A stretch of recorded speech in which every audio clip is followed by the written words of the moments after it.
আসসালামু আলাইকুম। আজকের ক্লাসে সবাইকে স্বাগতম। তো আজকের ক্লাসে আমাদের কথা ছিল যে আমাদের কেন্দ্রীয় প্রবণতার যেই গ্রাফ পার্টটা ছিল সেটা আমরা আজকে শেষ করব। তো আমরা আগে একটা এক্সাম্পল লিখি, তারপর সেখান থেকে আমরা তিনটা গ্রাফ করব।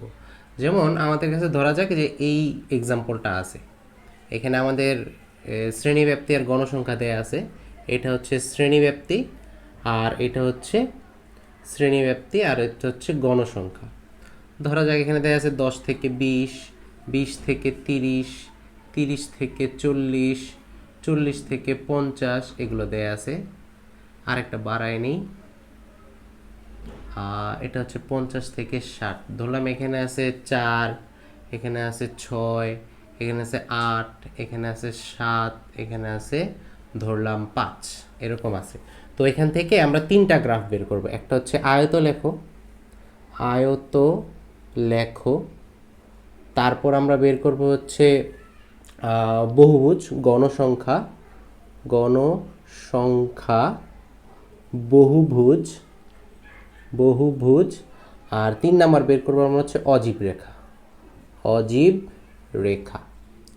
আর এখান থেকে আমরা গণসংখ্যা, বহুভুজ বাদে আয়তলেখ থেকে আমরা হচ্ছে প্রচুরক, আর অজীব রেখা থেকে আমরা মধ্যক বের করবো। হচ্ছে কীভাবে বের করবো, সলিউশনে আসি। তো এইখানে আমরা একটা ছক আঁকি, একটা ছক থেকে আমরা তিনটা যেই আমাদের গ্রাফ আছে তিনটা ছক বের করে যাবে। যেমন প্রথমে একটা হচ্ছে শ্রেণীব্যাপ্তি, এটা আমাদের দরকার। এরপর হচ্ছে আমাদের মধ্যক দরকার, এরপর হচ্ছে আমাদের গণসংখ্যা দরকার, এরপর হচ্ছে আমাদের যোজিত বা ক্রমযোজিত গণসংখ্যা দরকার। এখন ক্রমযোজিত গণসংখ্যা শুধুমাত্র অজীব রেখার জন্য দরকার, আর মধ্যক দরকার হচ্ছে গণসংখ্যা বহুভুজের জন্য। আয়তলেখার জন্য শ্রেণীব্যাপ্তি আর গণসংখ্যা হইলেই হবে।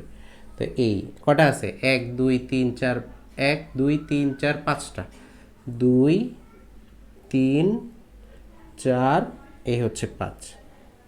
তো এখান থেকে আমাদের জাস্ট লিখব যে 10 থেকে 20, 20 থেকে 30, 30 থেকে 40, 40 থেকে 50, আর হচ্ছে 50 থেকে 60। এখন মধ্যক, মধ্যক তো আমরা জানি দুইটা যোগ করে জাস্ট 2 দিয়ে ভাগ করে দিতে হবে। তাহলে এটা পাবো 15, এটা পাবো 25, এটা পাবো 35, এটা পাবো হচ্ছে 45, এটা পাবো 55। এরপর গণসংখ্যা দেয়া আছে 4, 6, 8, 7, 5।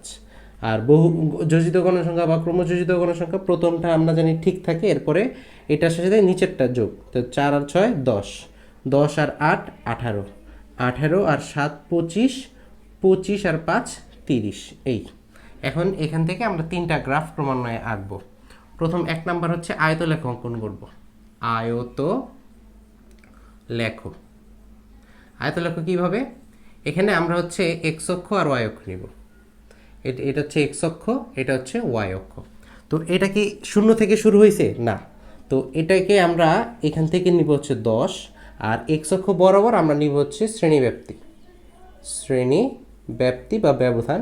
আর ওয়াই অক্ষ বরাবর হচ্ছে গণসংখ্যা, গণসংখ্যা হচ্ছে ওয়াই অক্ষ বরাবর। এটা দ্বিতীয় অধ্যায়ে আমরা একবার দেখছিলাম। তো এটা 10, 10 থেকে হচ্ছে 20, 20 থেকে 30, 30 থেকে 40, 40 থেকে 50, 50 থেকে 60। আর এখানে যেহেতু এভাবে আছে তাহলে আমরা এখানে লিখি 2, এখানে 4, এখানে 6, এখানে লিখলাম 8, এখানে লিখলাম 10, এরকম থাকলো। এখন 10 থেকে 20 এটার গণসংখ্যা কত, 4। তাহলে এই যে এই ঘরের গণসংখ্যা হচ্ছে 4, তাহলে এখানে একটা ফোঁটা, এখানে জাস্ট ঘরটা মিলাই দিব এরকম 4। এরপর একটা কত, 6। তাহলে এই যে এইখানে আছে 6, তো এইখানে এটা মিলাই দিব, আর এই মিলাই দিলাম 20 থেকে 30। এরপরটা হচ্ছে 8, তাহলে এই যে এইখানে হচ্ছে আমার 8, এটা মিলাই দিলাম, আর এই যে এটা মিলাই দিলাম। তারপরের ঘরে হচ্ছে 7, তাহলে এই যে 6 আর 7-এর, 6 আর 8-এর মাঝে আছে 7, তাহলে এখানে এই হচ্ছে আমাদের 7। এরপরেরটা কত, 5, এই যে 4 আর 6-এর মাঝে যে এইখানে আছে আমাদের 5, তাহলে এটা হচ্ছে আমাদের আয়তলেখ। আর এই যে এই জায়গাটুকু খালি না, এখানে জাস্ট আমরা একটা ভাঙা চিহ্ন বসাই দিয়ে এখানে 0 লাগাই দিব, শেষ, আমাদের আয়তলেখ শেষ। তো আয়তলেখের লেখাটা কি হবে, এরকম যে ছক কাগজে এক্স অক্ষ বরাবর শ্রেণীব্যাপ্তি এবং ওয়াই অক্ষ বরাবর গণসংখ্যা নিয়ে আয়তলেখ অঙ্কন করা হলো। এখানে এক্স অক্ষ বরাবর প্রতি 1 ক্ষুদ্রতম বর্গবাহু সমান 2 একক এবং ওয়াই অক্ষ বরাবর 1 ক্ষুদ্রতম বর্গবাহু সমান 1 একক ধরা হয়েছে। আর 0 থেকে 10 পর্যন্ত সংখ্যাগুলো আছে বোঝাতে ভাঙা চিহ্ন ব্যবহার করা হয়েছে। এই লেখাগুলো লিখে দিলেই হবে। এটা গেল আমাদের আয়তলেখ। এরপর 2 নম্বরে আমরা করব হচ্ছে গণসংখ্যা বহুভুজ। গণসংখ্যা বহুভুজ। আচ্ছা, গণসংখ্যা বহুভুজটা কেমন সেটা ঠিক সেম আগে এরকম এক্স অক্ষ ওয়াই অক্ষ আগে নেই, যে এক্স অক্ষ ওয়াই অক্ষ নিলাম, এটা হচ্ছে এই বরাবর শ্রেণীব্যাপ্তি, এই বরাবর হচ্ছে আমাদের গণসংখ্যা, সব আগের মতো সেম থাকবে। এখান থেকে আমরা লিখব 10, এখানে হচ্ছে 20, এখানে 30, 40, 50, 60 এই পর্যন্ত। এরপর এখানে 2, এখানে হচ্ছে 4, 6, 8, 10 পর্যন্ত নিলাম। নেওয়ার পর এখানে কি করছি, যে সর্বোচ্চ কত পর্যন্ত গেছে, 4 পর্যন্ত গেছে, 4 গিয়ে একটা দুই পাশেই দাগটা দিছি, কিন্তু এখানে মাঝে দাগ দিব, যে এখানে যেহেতু গণসংখ্যা বহুভুজ সেটা হচ্ছে মধ্যককে কাউন্ট করে। তো এখানে যেহেতু গণসংখ্যা 4, তো গণসংখ্যা বহুভুজের ক্ষেত্রে মাঝ বরাবর 4-এর এদিকে একটা ফোঁটা দিব। তারপরটা কত, 6, তার মানে তারপরের ঘরে 6 বরাবর এরকম মাঝ বরাবর একটা ফোঁটা দিব। তারপরের ঘরে কত, 8, তার মানে 8 বরাবর মাঝ বরাবর একটা ফোঁটা দিব। তারপরেরটা কত, 7, তাহলে এই যে এই ধরলাম, এই যে এখানে 7 আছে, এই যে 7, এই যে এই বরাবর 7 আছে, যে এই বরাবর, আচ্ছা 8 একটু উপরে হবে, তারপরে এইটা হচ্ছে আমার 7, 7টা একটু মাঝ বরাবর, যেহেতু এই ঘরে এইটা, এই ঘরে এইটা, এই ঘরে এইটা, এই ঘরের জন্য এই যে এইখানে। এরপর একটা কত, 5, তাহলে এই যে ধরলাম এইখানে 5, এই যে এইখানে হচ্ছে 5। এরপর আমরা হচ্ছে এই যে আগের মতো এইভাবে মিলাই দিব, এই এই এই এই এই এই এই। তারপর যদি সময় থাকে এগুলোকে পেন্সিল দিয়ে এরকম কালার করে দিব, যদি সময় না থাকলে কিছু করার নাই। তারপর এখানে 0 দিয়ে জাস্ট ভাঙা চিহ্ন ব্যবহার করব, লেখা আগেরটার মতোই, জাস্ট আগের মতোই লিখে আমরা গ্রাফটা শেষ করব। তাহলে এটাকে বলি আমরা হচ্ছে গণসংখ্যা বহুভুজ। এরপর থার্ড আরেকটা যে আছে সেটাকে আমরা বলি হচ্ছে অজীব রেখা। 3 নাম্বার, সেটা হচ্ছে অজীব রেখা। আচ্ছা, অজীব রেখাটা কী রকম?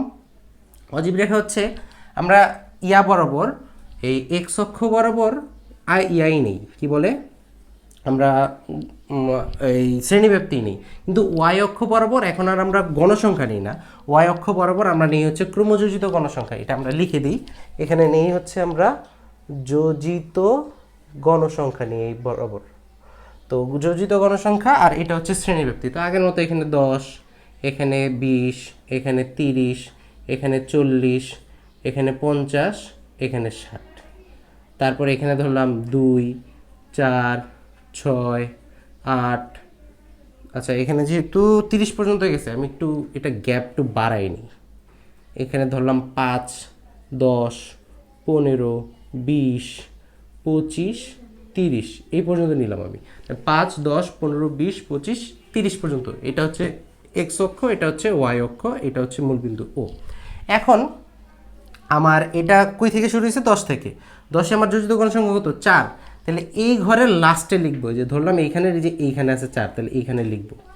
তারপরে কত আসছে, 10, তাহলে এই পরের ঘরের লাস্টে লিখবো কত, এই যে এই বরাবর, এই যে চলে আসলো লাস্ট বরাবর লিখবো হচ্ছে 10। এরপরের ঘরের কত, 18, তাহলে এই ঘরের লাস্টে যায়, যে 20-এর একটু নিচে হচ্ছে 18। তারপরে কত, 25, তাহলে এই ঘরের একদম লাস্টে যে এই বরাবর, এই যে এইটা হচ্ছে 25, আর লাস্টেরটা কত, একদম 30 বরাবর। তো এটা জাস্ট এই যে এইখান থেকে ধরবো, এই যে এইখান থেকে মুক্ত হস্তে বা খালি হাতে মিলাই দিব, এটা একটু বোল্ড করে দিব বিন্দুগুলা। এইটা হচ্ছে আমাদের অজীব রেখা।